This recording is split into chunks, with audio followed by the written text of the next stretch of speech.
આશા રાખું છું કે તમે બધા સહકુશળ હશો. હું પણ સહકુશળ છું.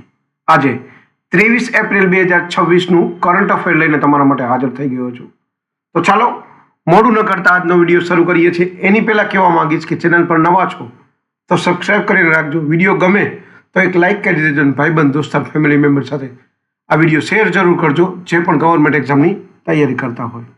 કારણ કે લોંગ વિડીયોમાં દરરોજ કરંટ અફેર અને શોર્ટ વિડીયોમાં દરરોજ જનરલ નોલેજ લઈ અને આવતો રહું છું અને તમને અપડેટ કરતો રહું છું.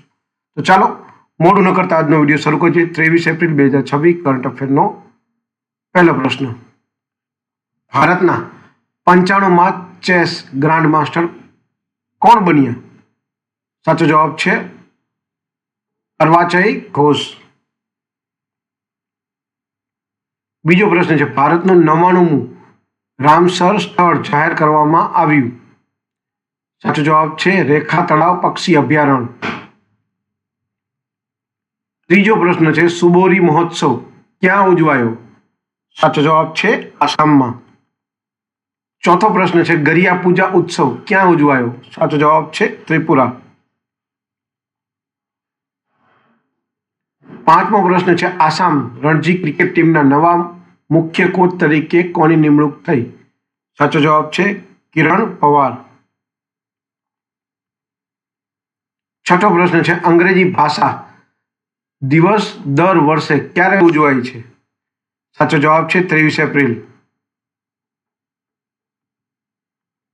સાતમો પ્રશ્ન છે, કયા દેશે ધૂમ્રપાન મુક્ત પેઢી માટે કાયદો પસાર કર્યો? સાચો જવાબ છે ઇંગ્લેન્ડે.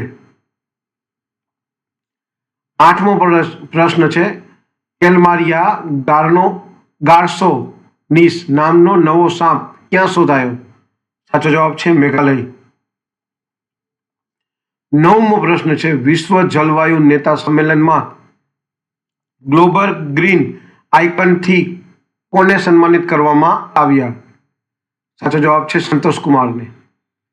10મો અને છેલ્લો પ્રશ્ન છે, ગ્રીન નોબેલ તરીકે ઓળખાતા ગોલ્ડ મેન એન્વાયરમેન્ટ પુરસ્કાર 2026 કેટલા મહિલાઓને આપવામાં આવ્યો?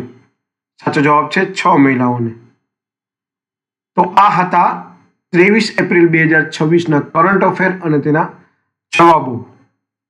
વિડીયો ગમ્યો હોય તો વિડીયોને લાઈક કરી દેજો. ચેનલ પર નવા છો તો સબસ્ક્રાઈબ કરીને રાખજો, કારણ કે દરરોજ લોંગ વિડીયોમાં કરંટ અફેર અને શોર્ટ વિડીયોમાં જનરલ નોલેજ લઈ અને આવતો રહું છું, તમને અપગ્રેડ કરતો રહું છું. તો આજ માટે આટલું જ. જય હિન્દ, વંદે માતરમ દોસ્તો.